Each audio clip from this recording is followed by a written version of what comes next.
Well, you know, for me, it started out with drugs and alcohol being the main problem.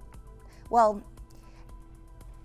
through our relationship, it started out with my problems being with drug and alcohol addictions. And I realized I had a problem, and so I reached out to somebody who knew Mike and put Mike and I in contact with one another.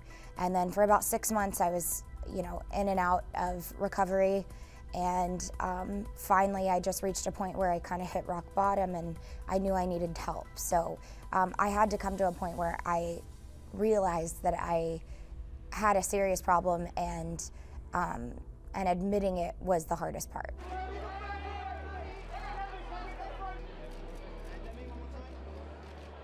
What?